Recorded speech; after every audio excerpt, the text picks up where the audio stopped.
Welcome once again to the waiting room of the Black Lodge. Here's basically day 2 of setting up, and I'm probably going to film tonight. And here's basically the done set. I think it came out pretty good. I'm still a little embarrassed by those tomatoey, orangey red curtains on either side, but the middle ones kind of make up for it. I'll try to keep the camera more or less focused on those. Okay, a little bit out. So yeah, this is basically it. And I set up my both my studio lights at the same time for the first time. I mean, I knew they worked when I bought them, but I never got up here to actually set them up. I do need more reflectors and diffusers, though. The set only came with these, one reflector and one diffuser, and I'd rather have one of each and maybe a gold one. Also would rather than be LED, but what are you gonna do? And here's actually a lamp that was up here for quite a while, and I rewired it. It actually needs to be rewired again because it's a 3-way, and I put in basically a 1-way plug in it. And it's actually a mogul bulb lamp. If you have put my hand here for scale, it's a very large bulb with a very large socket, which I was very confused about it at first. But apparently they were a big thing back in the day. And it cleaned up beautifully. I mean, it was filthy. But I am waiting on that the cord, the proper cord for this thing, so it will actually be a 3-way lamp because it's supposed to be. But that's not going to come till the weekend, so I'm like, too late. That's okay. I don't really need to do any more than that. And there's the statue in the back there, set up on a barrel, but it's not as regal as I would have liked. But what are you gonna do? I might put a chair over here before I really get to filming. And the tree looks pretty good. And here's the brain all lit up. Isn't that a neat effect?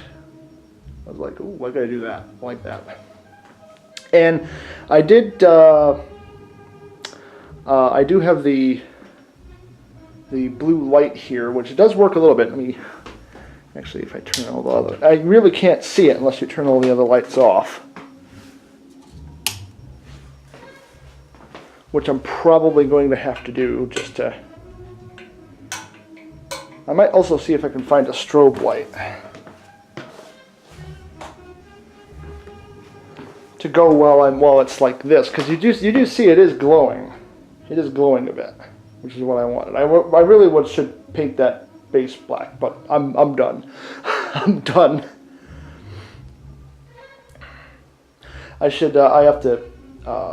have to shim up his socket though in the base, so it'll work a little bit better. Yeah, I think this with a bit of a strobe light coming from over from this way on this would actually be a pretty neat effect, I think. And I did put up a thread here so that I could actually move the tree a bit.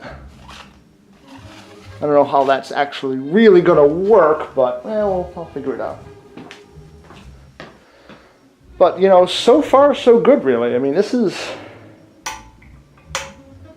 isn't bad. This is pretty good. I'm pretty happy with this.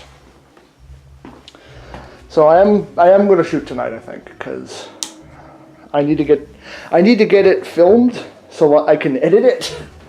And it's due on Friday, so I gotta get on that. Now, it's not going to star me. I'm not going to be in it.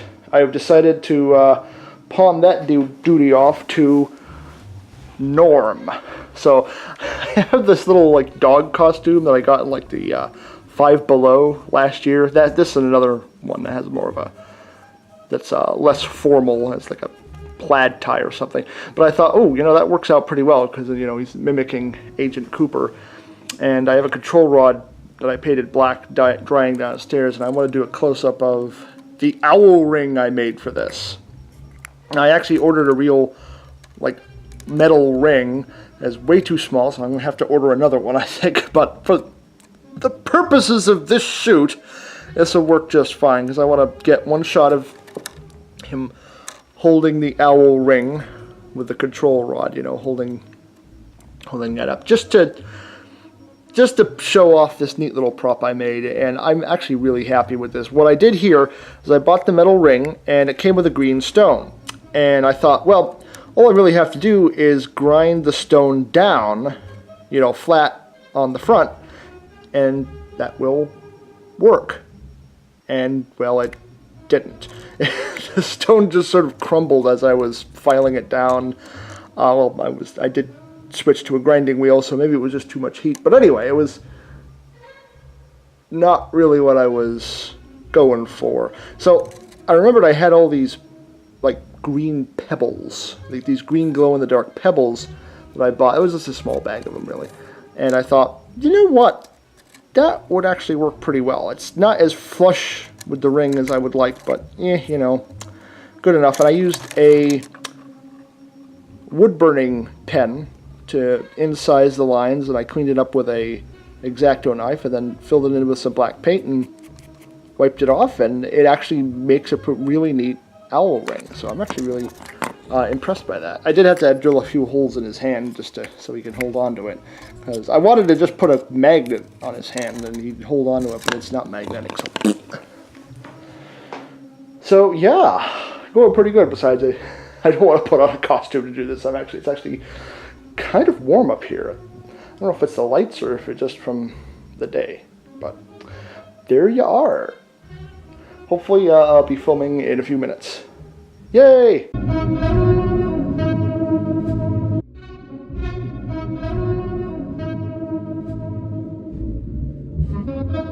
I can unlock your room. Mix with me. Wow, I did not expect my bumper to be selected quite so early. Last year I made the behind the scenes video long before that one was selected, so it sat waiting in the wings. This year I'm a bit behind because of the big Cinematic for the People filming week, where we filmed the host segments of several feature-length episodes of our upcoming 4th season here at Blueberry Hill. So here I am, making this behind the scenes video several hours after the bumper already went up. What a time to be alive. So, I should probably explain a few things a bit more than I did in section 1, which I shot before I recorded anything for the bumper. First, the main star is Norm, one of my robot puppet characters that often pops up in my own videos and sometimes can be seen in CFTP proper. He's obviously inspired by Tom Servo, but more so he's my take on Beeper, the Tom Servo prototype featured in MST3K's KTMA era. His name is actually an acronym that stands for New Original Robotic Mechanoid. I dressed him up in a collar and ties so he can at least partially mimic the character of Special FBI Agent Dale Cooper, the main character of Twin Peaks. I probably should have taken his bowler off, but I didn't think of it until after I recorded everything, and I didn't feel like going back and shooting everything all over again. The bit with the owl ring worked out pretty well too, though I did notice I messed up the design slightly. The other character in the bumper is the Arm, or more specifically, the evolved version of the Arm. The Arm is an entity Dale Cooper interacts with in the waiting room of the Black Lodge. In the original series, he's played by a little person in a red suit, but in 2017's Twin Peaks: The Return, the Arm has transformed into a writhing tree with a brain in it. So I went and cut down a sapling, stripped of its leaves, and painted it neon yellow, and put a rubber brain in it. The brain itself is rather soft and light, and I removed the bottom so that I could insert some color-changing LEDs. The effect is topped off with the bright blue swirling effects and a strobe. The set itself is the theater room of my studio. I used several shower curtains and a few regular curtains to create the simple design of the waiting room. I originally thought that the red vinyl shower curtains that I bought would be fine, but unfortunately they weren't really the right shade. Luckily, the local Big Lot store had some red curtains on discount, though they weren't quite enough to replace all of the red tomato-ish looking shower curtains. Still, the effect was pretty good. The black and white zigzag on the floor is made from 3 shower curtains as well, but those are cloth and they actually were the perfect effect. The lamp worked out pretty well too, as well as the statue. In the show, the waiting room featured a few classical white marble statues. Well, I didn't really have anything that fit that bill, but I did find this ceramic garden statue at Big Lots for 75% off. It was painted dark bronze when I bought it, but I painted it white and then painted the eyes black just to add to the creepy effect, even though the eyes in the show weren't black. The audio effect of the backwards talking that both Norm and the arm have was a bit easier to make than I thought. In Twin Peaks, these otherworldly entities talk like that, and I really wanted to recreate it.